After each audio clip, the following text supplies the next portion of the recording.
Tu não és um Deus criado por homem algum. Tu não és um Deus que depende de qualquer mortal. Não há nada que o homem possa te dar, pois só Tu és o Criador e Rei. Bem, nós falamos aí, né? Tu não és um Deus criado por homem algum. A gente celebra, né, a Páscoa. Nós vamos caminhar aí com uma série de mensagens a respeito da Páscoa. Eu queria tentar trazer hoje um pouco aqui do que é a Páscoa, o Cordeiro e a Cruz, né? Que realmente é a Páscoa para nós cristãos.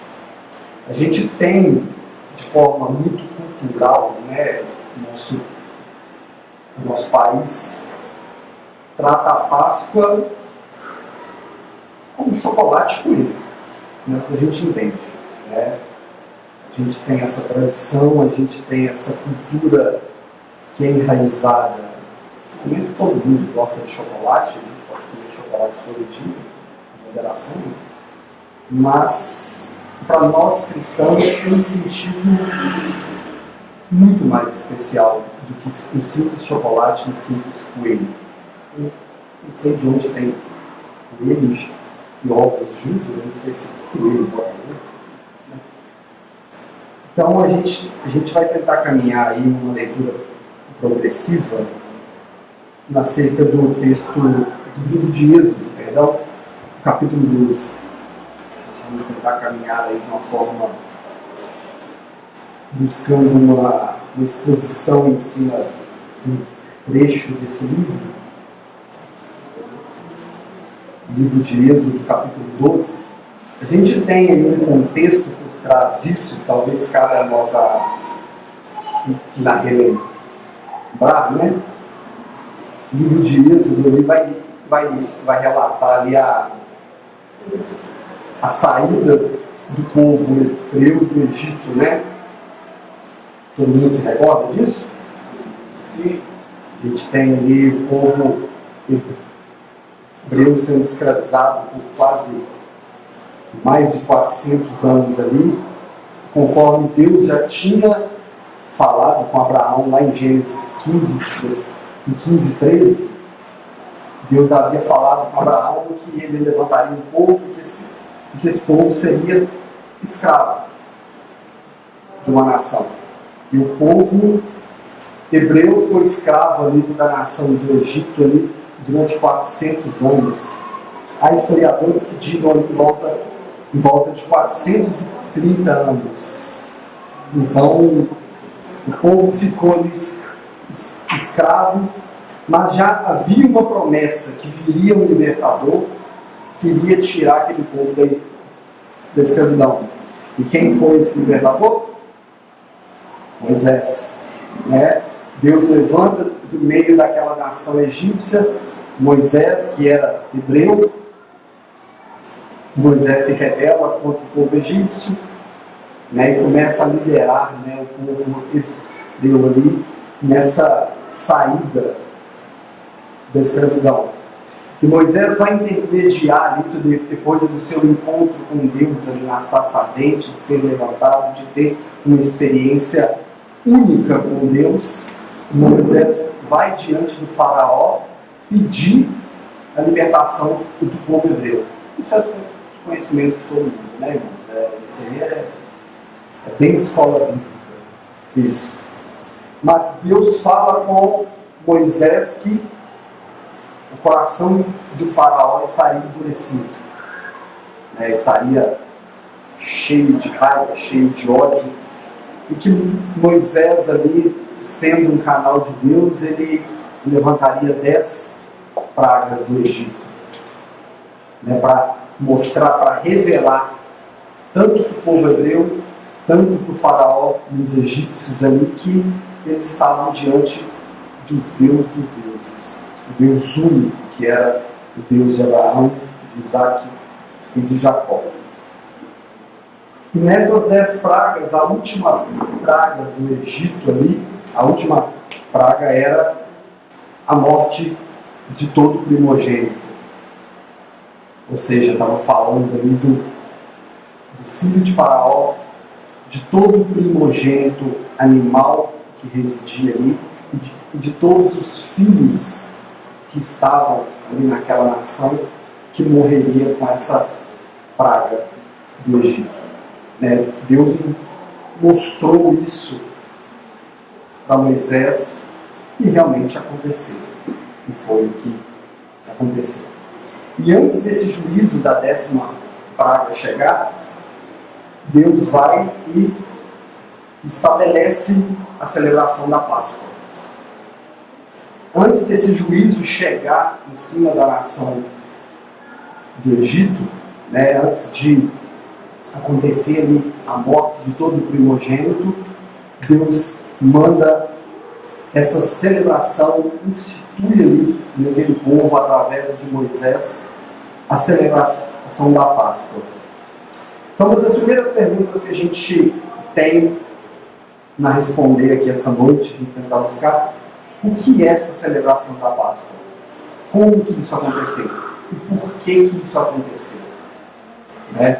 Então, nós vamos fazer uma leitura progressiva aí do livro de Êxodo, capítulo 12, até uma parte, até o versículo 14, nós vamos caminhar ao propósito dessa noite. Nós temos aí, vamos acompanhar aí, irmãos,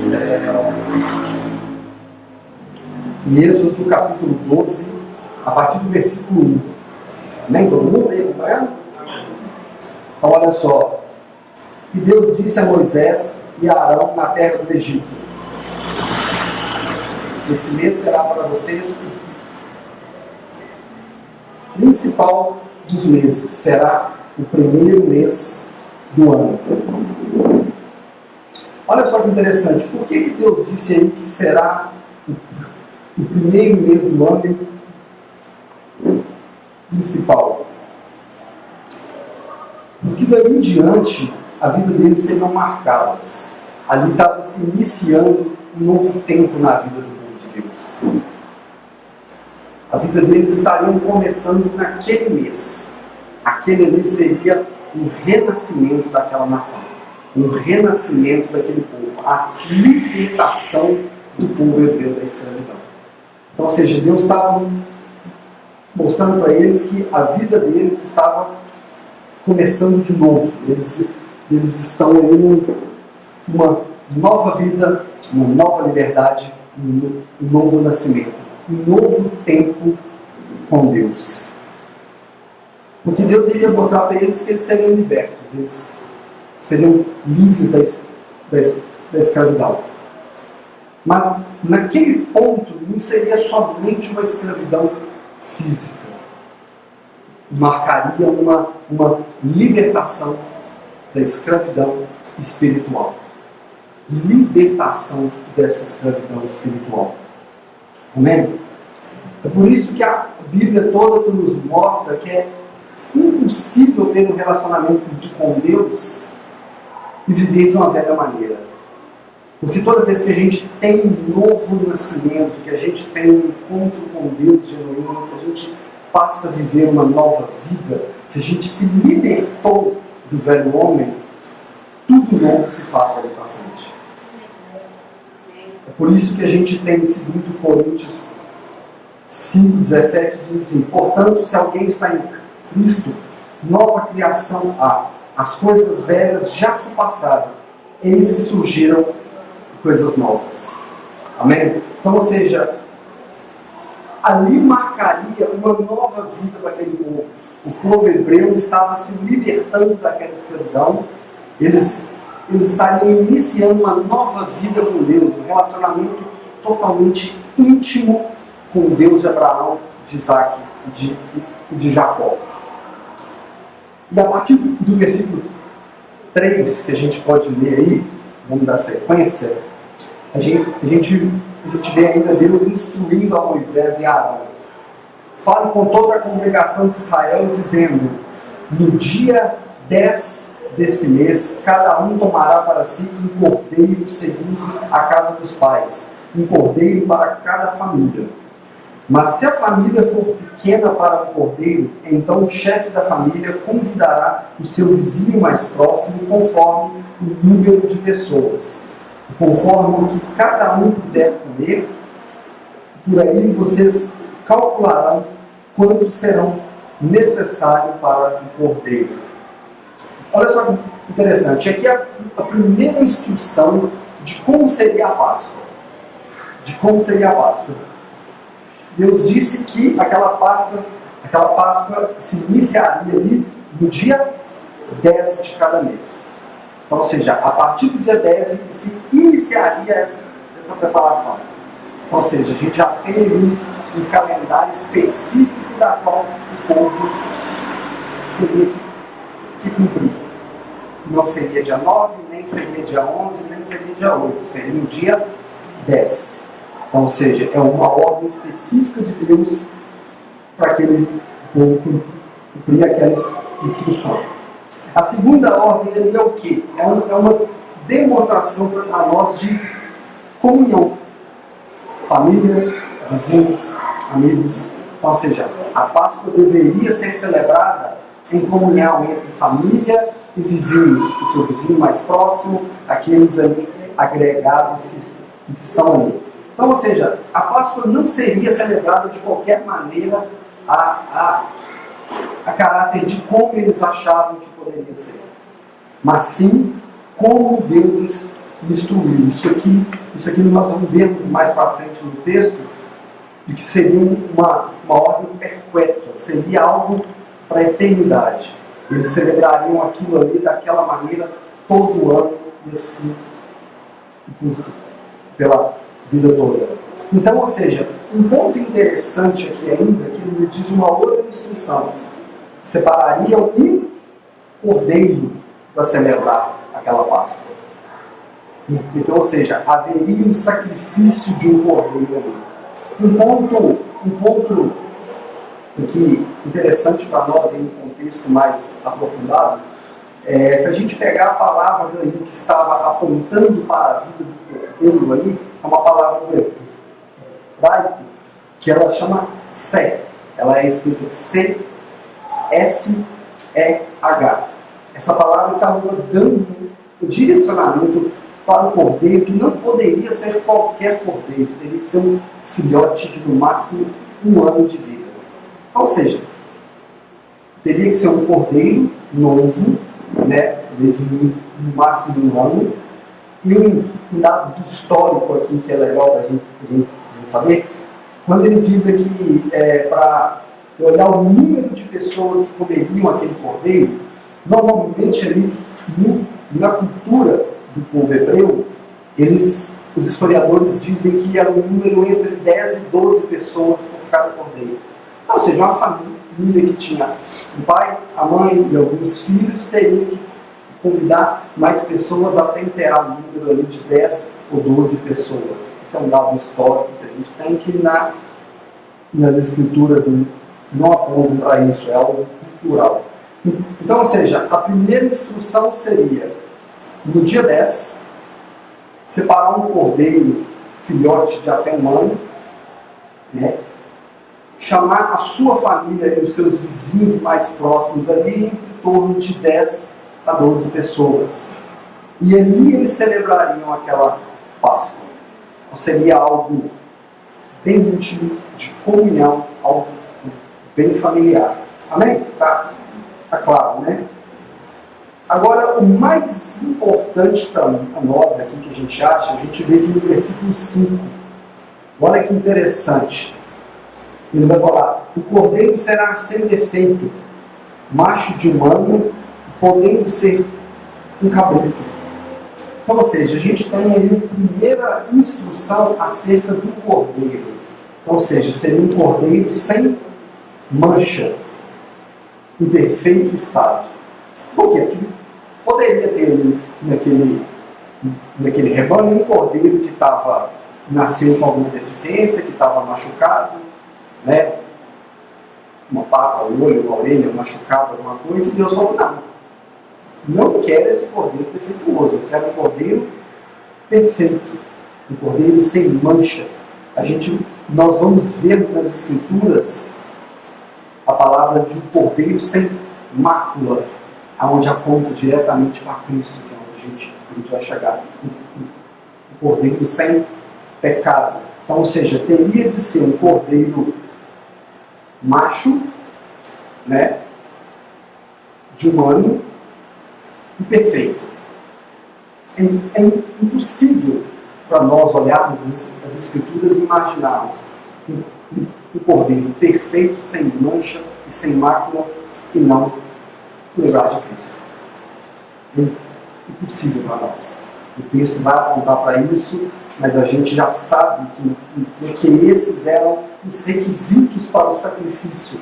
Teria que ser o sacrifício de um cordeiro perfeito. Ou seja, apontando diretamente para Cristo, que morreu naquela cruz sem pecado algum. Amém? E olha só, o versículo 6 e 7 vai mostrar para nós assim: vocês guardarão o cordeiro até o 14º dia do mês. E todo o ajuntamento da congregação de Israel o matará no crepúsculo da tarde. Pegarão um pouco do sangue e passarão nas duas ombreiras e na viga superior nas casas aonde vocês comerão. Então a gente tem um outro passo da instrução. Olha só como que a gente passa talvez despercebido nisso. A primeira ordem de Deus foi esperar no 10º dia. Então, ou seja, no 10º dia separaria o cordeiro, ajuntaria, organizaria as famílias que iriam celebrar a Páscoa e tudo, mas somente no 14º dia é que o cordeiro seria sacrificado. Olha só que interessante, às vezes a gente passa por cima disso assim, né? E aí, a gente tem aqui uns pontos interessantes acerca desse versículo 6 e 7, que a gente vê que já seria o procedimento do sacrifício. Como Deus faria esse sacrifício, né? Como Ele instruiu o povo a fazer esse sacrifício. Então, ou seja, Ele deu até a hora que o cordeiro teria de ser sacrificado. Qual foi a hora aí? Vocês observaram? No crepúsculo do sol, né? No entardecer, em algumas traduções, ou no pôr do sol. Então, ou seja, não poderia ser sacrificado em qualquer hora, nem a qualquer momento. Tinha que seguir as instruções de como Deus deixou para Moisés. Então, ou seja, e o próximo passo da instrução ali, qual que foi? Passar o sangue nas laterais e na parte superior da porta. Acho que esse é um dos pontos mais maravilhosos desse texto, porque a gente vê aí o sangue desse cordeiro sendo usado para alguma coisa. O sangue do cordeiro teria um propósito específico para isso.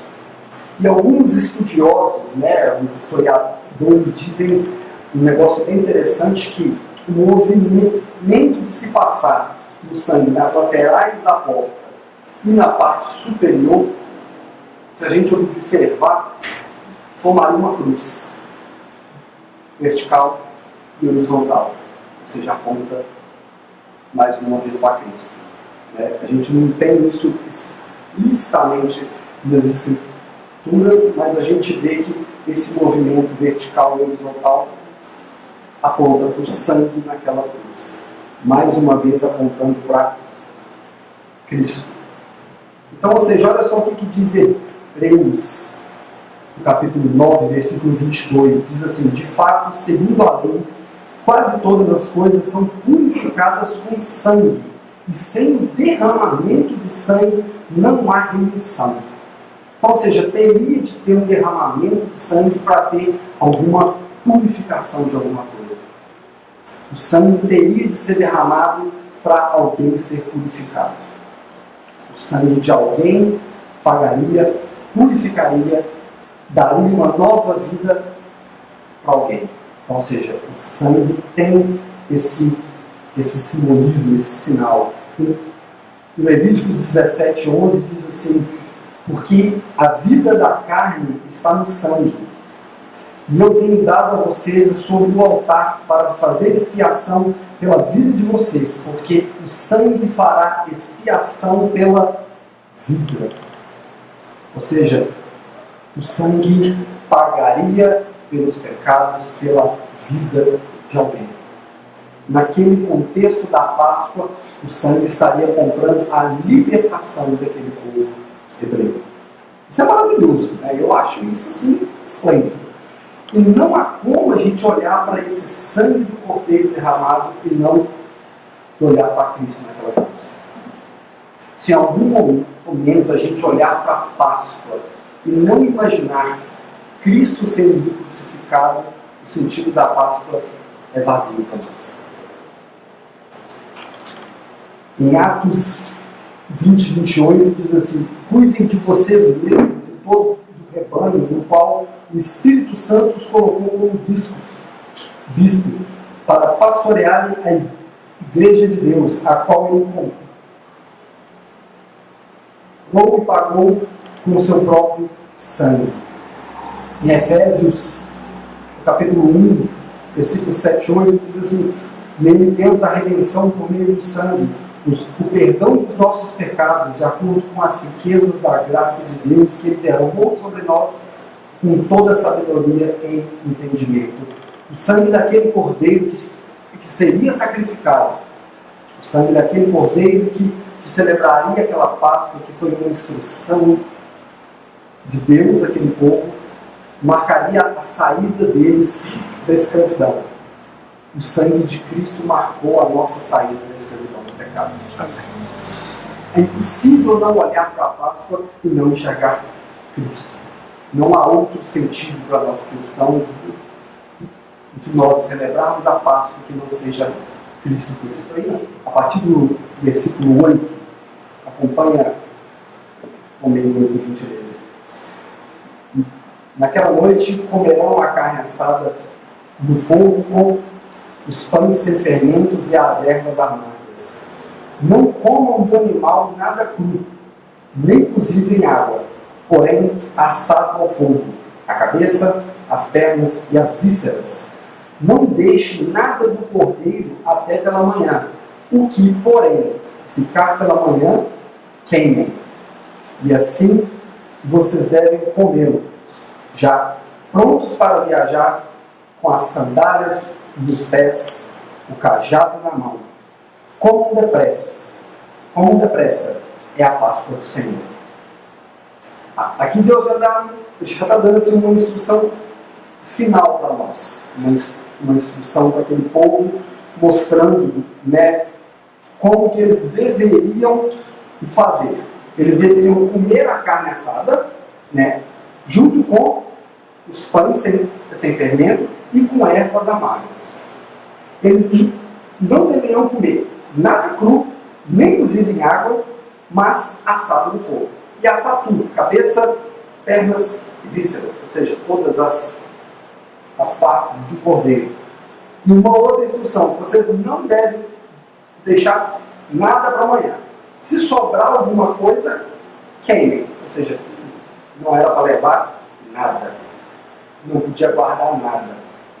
Mais uma amostra para nós que as coisas velhas ficam para trás. E quando estamos em Cristo, quando estamos lavados pelo seu sangue, tudo se faz novo. Não há como viver uma vida nova em Cristo ainda utilizando das coisas velhas. Não há como estar em Cristo genuinamente e ainda usar de maneiras, de práticas, de modos de vida, de modo de falar das coisas do velho homem. Ou seja, quem está em Cristo é uma nova criatura. Amém? E olha só que interessante aqui, que no versículo 11, ele dá uma instrução bem objetiva, bem direta, já para fazer acontecer. E assim vocês devem comê-los, já prontos para viajar, com sandália nos pés e cajado na mão.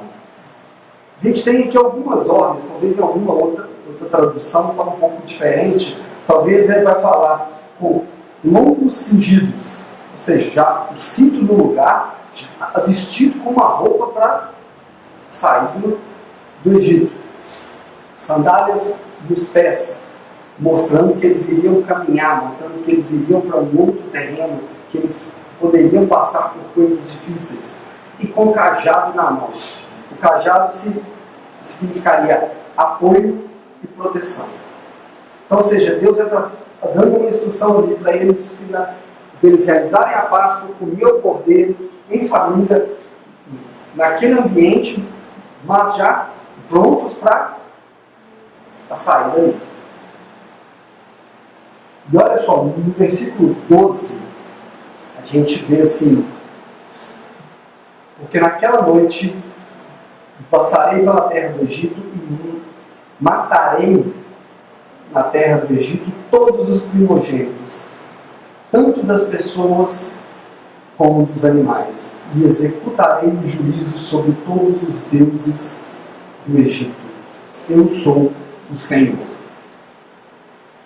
Pesado, né? Ele fala assim: nossa, Deus mata. Deus mata, está na palavra. É doído para nós às vezes ouvir isso. Nossa, que Deus mau, mas é o Deus das Escrituras. É o Deus que tinha um propósito com isso tudo. Então, olha só, no versículo 12 a gente vai ver aí já como que ele executaria a 10ª praga, que seria o anjo da morte, desceria sobre o povo do Egito e mataria todo o primogênito, tanto de pessoas quanto de animais. E quando ele disse que executarei o juízo sobre os deuses do Egito, que com a morte desses primogênitos dos animais, o povo egípcio, eles adoravam a deuses que eram representados por animais. Às vezes o boi, a vaca, um rebanho, algum daqueles animais, para eles, eram como deuses. E como o Deus Todo-Poderoso, Deus de Abraão, de Isaac e de Jacó, viria e mataria esses deuses deles, mostraria para aquele povo que só há um Deus. Só existe um Deus acima de qualquer outro. Só existe um Deus que tem o poder de matar todos os falsos deuses. Então, ou seja, era uma demonstração de, assim, colocando a nação do Egito ao povo. O povo acreditava que aqueles animais eram deuses. E vem um Deus desconhecido, um Deus que fez 9 coisas acontecerem nas 9 pragas, e que na 10ª praga, que seria o juízo, ele mataria esses animais que eram deuses para eles. Então, ou seja, colocaria todo o ensino, toda a doutrina, toda a crença daquele povo no chão. E demonstraria que o Deus de Moisés, o Deus de Abraão, é o único Deus que nós servimos. Glória a Deus. Amém, né? Isso é maravilhoso isso. E olha só, e o que aconteceria com isso? E por que esse juízo vai acontecer? Que a gente vê, né, se a gente lê lá os capítulos antes de Êxodo, que o coração de Faraó está endurecido. Quantas vezes Moisés pediu para que o povo fosse liberto, que o Faraó deixasse o povo ir para o deserto, prestar culto lá. O Faraó não vai, vocês são meus prisioneiros e tudo. O coração de Faraó está endurecido, ou seja, em total rebeldia contra Deus. E esses somos nós. Nós, fora de Cristo, somos como Faraó. Estamos com o coração totalmente endurecidos. A palavra de Deus diz que nós, fora de Cristo, somos inimigos de Deus. Nós odiamos as coisas de Deus. Pesadíssimo isso. Nós somos inimigos. Que é isso? Eu não sou inimigo de Deus, não. Mas se você rejeita um mandamento de Deus, você é considerado inimigo. Graças a Deus por Jesus Cristo. E olha só, continuando aí no versículo 13 e 14, a gente finalizar esse trecho, Ele vai falar assim: o sangue será um sinal para indicar as casas em que vocês se encontrarão. Quando eu vir o sangue, passarei por vocês, e não haverá entre vocês praga destruidora quando eu ferir a terra do Egito. E esse dia será por mim memorial, e vocês o celebrarão como festa do Senhor, de geração em geração. Vocês celebrarão esse dia por estatuto perpétuo. Então, olha só a função do sangue derramado. Então, ou seja, o cordeiro foi morto no 14º dia, como Deus ordenou. O seu sangue foi passado no marco das portas, nas duas laterais na parte de cima. E esse sangue serviu para quê? Para quando o anjo da morte, quando Deus executasse o juízo, aonde tivesse o sangue na porta, ele passaria em diante. Ninguém naquela casa seria sacrificado. Ninguém naquela casa morreria. Então, ou seja, o sangue era um sinal de Deus. O sangue era aquilo que iria poupar a vida de todos que estavam naquela casa.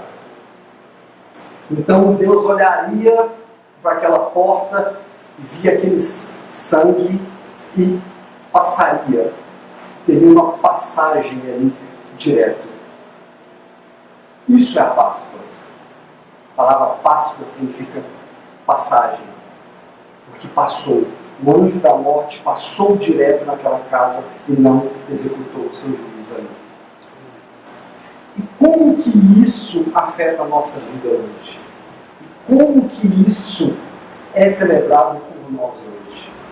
E olha só que interessante, Hebreus 11, 28 diz assim: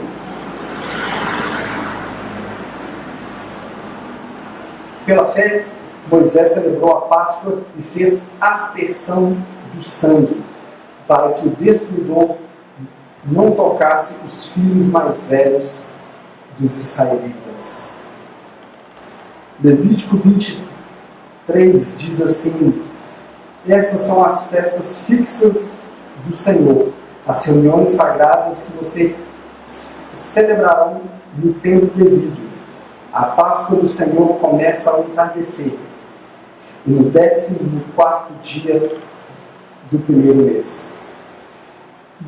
No mesmo livro de Êxodo, no capítulo 13, a gente vê assim: isso lhe será um sinal em sua mão e memorial na testa, para que a lei do Senhor esteja em seus lábios, porque o Senhor tirou do Egito o povo com mão poderosa. Ou seja, tudo isso vai apontar para quê? Para que a celebração da Páscoa fosse lembrada todo ano. Eles celebrariam aquilo ali como estatuto perpétuo, para sempre. Por quê? Porque o sangue do Cordeiro, na celebração da Páscoa, além de dar a eles uma nova vida, uma vida em liberdade, deu a eles uma nova vida espiritual. Deu um relacionamento íntimo com Deus. A gente vê pelo contexto todo, o livro de Êxodo, que marca a saída do povo do Egito, que logo mais adiante Deus vai colocar leis naquele povo, vão ter celebrações específicas, festas específicas, ou seja, tinha um relacionamento bem mais íntimo e muito mais próximo. Marcava um relacionamento íntimo nosso com Deus. O sangue de Cristo marcou em nossas vidas um relacionamento íntimo nosso com Deus. Nós só podemos nos achegar a Deus porque Cristo derramou o seu sangue. Ou seja, a nossa Páscoa, o que nós, cristãos, hoje celebramos de Páscoa? Nós matamos cordeiro, nós comemos pães sem fermento, nós comemos ervas amargas? Não. Isso foi uma celebração para o povo judeu, para aquele povo. E Então, o que nós celebramos? Qual é a Páscoa para nós? Qual que é o sentido da Páscoa para nós? Eu queria que você abrisse a sua Bíblia aí, no livro de Hebreus. Nós vamos ler algumas passagens lá, no capítulo 10.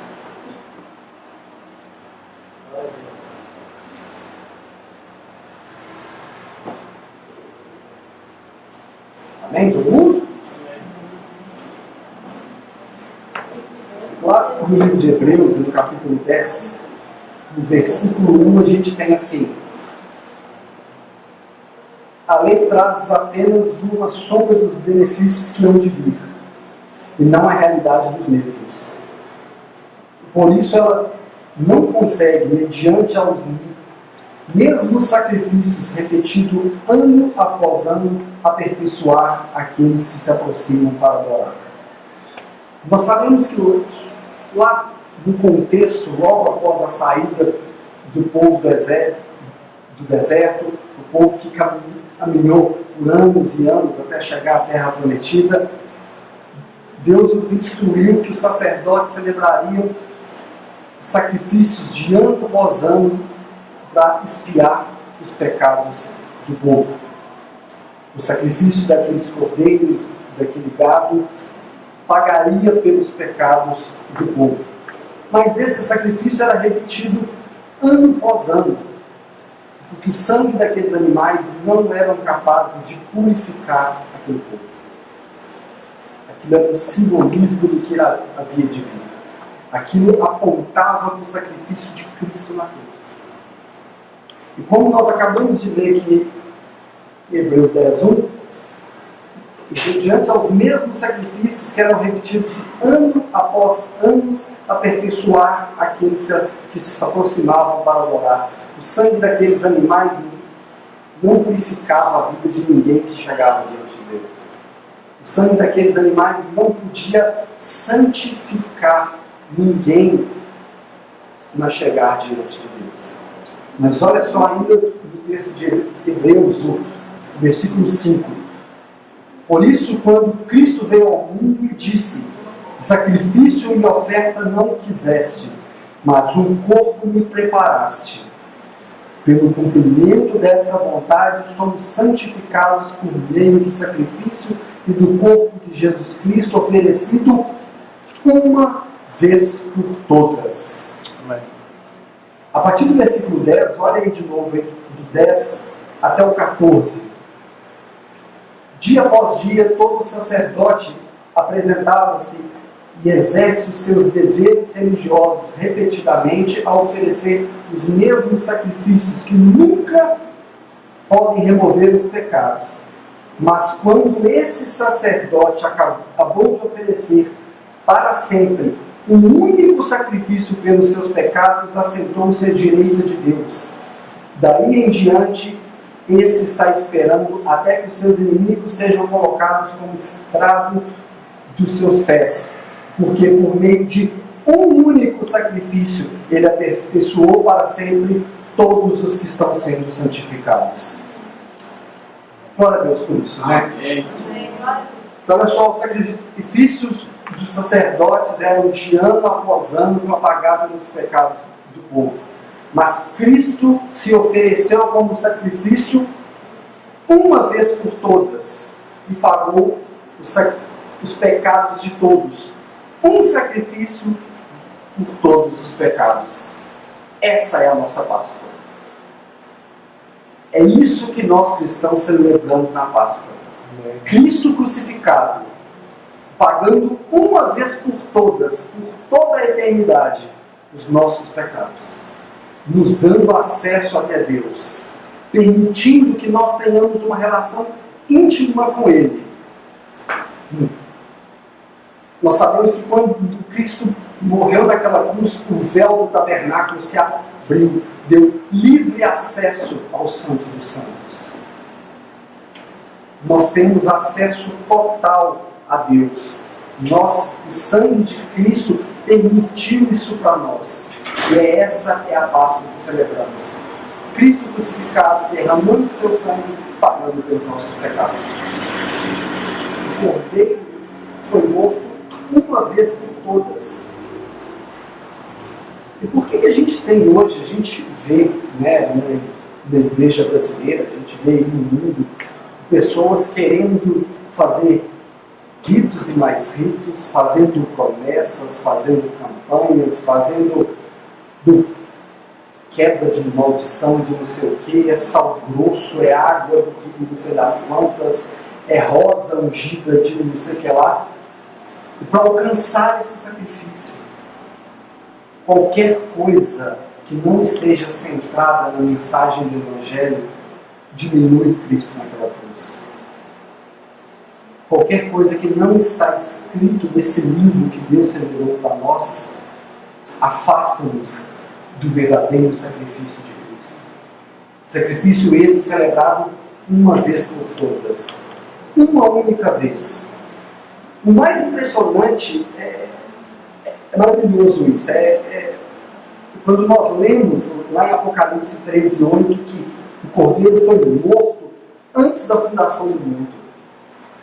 O Cordeiro já tinha sido sacrificado espiritualmente antes de eu e você virmos a essa terra.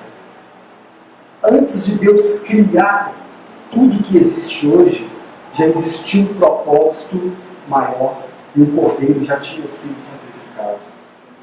É por isso que quando nós lemos lá em Romanos 5:8 que mas Deus demonstra o seu amor por nós quando Cristo morreu em nosso favor, quando nós ainda éramos pecadores. Mesmo de antes de eu e você sermos redimidos, sermos lavados pelo sangue de Cristo, Ele já nos amava. Ele já tinha nos escolhido como filho. Ele já tinha nos aproximado, já tinha esse relacionamento íntimo entre Deus e nós. Mas por causa dos nossos méritos, por causa daquilo de bom que eu e você faz, daquilo que eu e você trazemos uma oferta, daquilo que eu e você ajudamos o necessitado na rua, daquilo que eu e você possamos fazer pelo nosso próximo? Não, porque o Cordeiro já tinha sido morto antes da fundação do mundo. Gente, não há como olhar para as Escrituras, olhar para a Bíblia e não ver que ela, de Gênesis a Apocalipse, aponta para Cristo. Aleluia. É tudo sobre Ele, não é sobre nós, não é sobre aquilo que a gente pode fazer, não é sobre aquilo que eu e você poderíamos ter feito, mas é sobre aquilo que Ele fez na cruz. Amém. Essa é a nossa Páscoa. Glória a Deus. É por isso que nós olhamos lá em João capítulo 1, versículo 29, e dizemos assim: no dia seguinte Jesus viu Jesus aproximando-se e disse: vejam, é o Cordeiro de Deus que tira o pecado do mundo.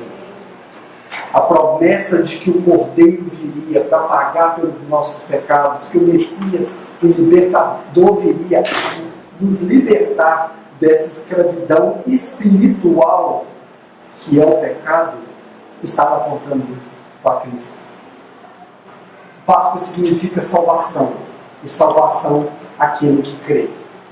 E aquele que crê no Cordeiro que é capaz e que tirou o pecado do mundo. Amém? Amém. João 3, a partir do versículo 16, ele diz assim: porque Deus amou o mundo de tal maneira que deu o seu Filho unigênito para todo aquele que crê não pereça, mas tenha vida eterna. Pois Deus enviou o seu Filho ao mundo não para condenar o mundo, mas para que esse fosse salvo por meio dele. Quem crê nele não é condenado, mas quem não crê já está condenado, por não crer no nome do Filho unigênito do Pai. Em Jesus Cristo é um ato misericordioso de Deus em nosso coração. Nós estamos em total rebelião contra Deus. O pecado nos afetou de uma maneira que nos deixou cegos, que nós não podemos olhar para Cristo crucificado e enxergar nele o Cordeiro Santo de Deus. Mas a palavra de Deus diz que aquele que crê nesse Cordeiro crucificado, no sangue de Israel, esse será salvo. Lá em João 10, versículo 14 e 15, nós temos assim, Jesus falando: eu sou um bom pastor, eu conheço as minhas ovelhas e elas me conhecem. Assim como o Pai me conhece e eu conheço o Pai, e eu dou a minha vida pelas ovelhas. Cristo, quando morreu naquela cruz, ele tinha um propósito. Era pagar pelos pecados dos filhos de Deus. E Cristo lavou os nossos pecados, pagou naquela cruz a nossa escrita de dívida que tínhamos contra Deus. A morte de Cristo naquela cruz não foi por qualquer um. Ele tinha um propósito, ele tinha um alvo específico, o que era as ovelhas dele. Quando nós lemos, tem um texto claro, eu queria que você abrisse aí para a gente caminhar aqui para os finalmente. Lá no profeta Isaías 53, texto que nós já lemos, né, centenas e dezenas de vezes. O profeta Isaías, lá no capítulo 53, ele diz assim: certamente ele tomou sobre si as nossas enfermidades e as nossas dores levou sobre si. E nós o consideramos como aflito, ferido de Deus e oprimido. Mas ele foi transpassado por nossas transgressões e esmagado por nossas iniquidades. O castigo que nos trouxe paz estava sobre ele, e pelas suas feridas fomos sarados. Todos nós andávamos desgarrados como ovelha, cada um se desviou pelo seu próprio caminho, mas o Senhor fez cair sobre ele a iniquidade de todos. Ele foi oprimido e humilhado, mas não abriu a sua boca. E como um cordeiro foi levado ao matadouro, e como ovelha muda diante dos seus tosqueadores, ele não abriu a sua boca. Pela opressão e pelo juízo ele foi levado. E de sua linhagem, quem se preocupou com ela? Porque ele foi cortado da terra dos viventes, mas ferido por causa das transgressões do meu povo. O profeta Isaías vem falar que Cristo, o Cordeiro de Deus, recebeu sobre ele as nossas transgressões. Os nossos pecados caíram sobre ele. E ele morreu como uma ovelha muda do matadouro. Não reclamou, não questionou, não falou nada. Ele recebeu sobre si o cálice da ira de Deus. A ira que deveria ter caído sobre nós, mas que nós nunca resistiríamos a essa ira. Precisava de um homem santo, justo e sem pecado, sem mancha, aquele Cordeiro perfeito que nós vimos na celebração da Páscoa. Cordeiro sem pecado, Cordeiro sem mancha, sem defeito e perfeito. Esse foi Cristo naquela cruz. O único homem na face da terra capaz de receber o cálice da ira de Deus, a pagar pelo meu e pelo seu pecado. Lá em 1 Coríntios 5, 7, nós vemos o apóstolo Paulo falando assim: pois Cristo é o nosso Cordeiro Pascal, foi sacrificado. Essa é a nossa Páscoa. Cristo crucificado naquela cruz, pagando pelos nossos pecados. Então, quando nós venhamos a caminhar, né, nesse mês, a gente celebra a Páscoa, né, a nossa cultura que nos mostra ovos de chocolate caríssimos, que todo mundo se balda em comprar, coelho bonitinho andando em todo lugar, a gente simplesmente esquece daquele cordeiro perfeito, sem mancha, que caminhou muito até o matadouro e se sacrificou a pagar pelos nossos pecados. A sexta-feira da paixão, como nós temos no nosso calendário, ela retrata a morte desse cordeiro. Ela retrata a maior obra que os olhos humanos poderiam contemplar. Um homem justo, santo, sem pecado algum, se entregando naquela cruz a morrer por nós. E quando nós lemos lá em João 6:19, me lembro que Jesus brada naquela cruz: está consumado. E quando ele disse isso, ele disse, em outras palavras, os seus pecados estão perdoados. O meu sangue está pagando o pecado de vocês. Vocês não têm que fazer mais nada, só crer em mim e se arrepender dos seus pecados. Essa é a Páscoa que a gente celebra. Mas nós temos a Páscoa no domingo, que são 3 dias depois do que aconteceu, a sua ressurreição. Só existe Páscoa porque Cristo ressuscitou. Porque nós sabemos que Ele venceu a morte. E que essa morte seria a nossa morte espiritual. E que Ele venceu essa morte. O seu sangue foi capaz de pagar pelos nossos pecados. E por isso nós temos vida. É por isso que nós cremos em Deus Todo-Poderoso que enviou o seu Filho à Terra a pagar pelo meu e pelo seu pecado.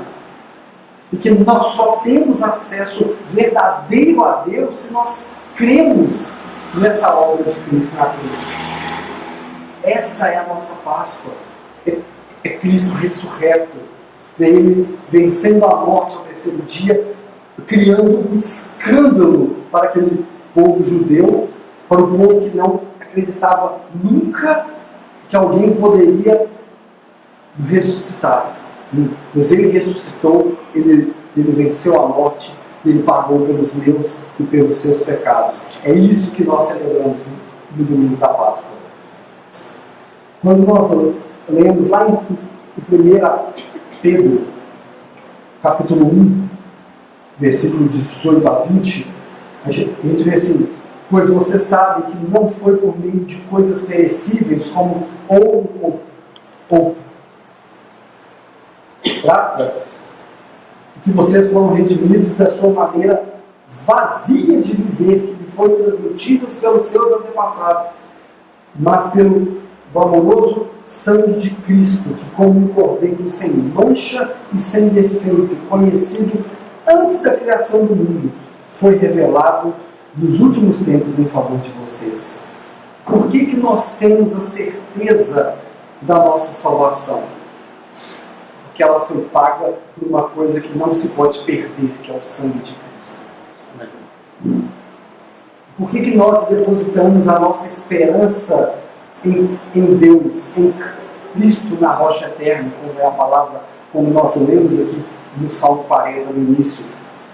Porque se nós depositarmos a nossa esperança em coisas perecíveis, como dinheiro, como governo, como relacionamentos, como amizade, como qualquer coisa, como qualquer bem material, como casa, carro, se a nossa felicidade, se a nossa esperança estiver firmada nisso, nós vamos perder essa esperança e essa felicidade. Porque isso tudo passa, isso é perecível. Você tem um relacionamento hoje, amanhã você não pode ter. Você tem um trabalho hoje, amanhã você não pode ter. Você tem dinheiro hoje, amanhã você não pode ter. Você tem o amor do seu filho hoje, amanhã você não pode ter. É um risco que nós corremos. E se você deposita a sua esperança, a sua felicidade nessas coisas, você corre o risco de se tornar uma pessoa frustrada na vida. Mas se você deposita a sua esperança e a sua felicidade naquele que morreu naquela cruz, que pagou pelos nossos pecados e que nos garantiu a vida eterna, nós nunca sairemos frustrados disso. O sangue de Jesus, o seu Filho, nos purifica de todos os pecados. É o que diz 1 João, capítulo 1, versículo 7. Para a gente finalizar, eu queria que você abrisse aí no livro de Lucas, capítulo 24, por gentileza.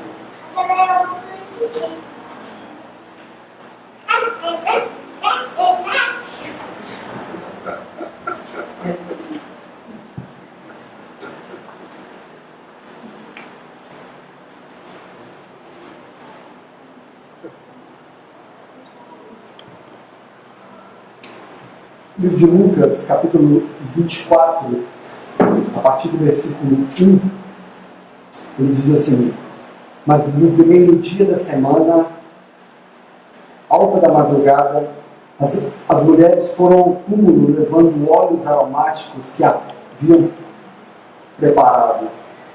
Encontraram a pedra removida do túmulo, mas ao entrar não acharam o corpo do Senhor Jesus. Aconteceu que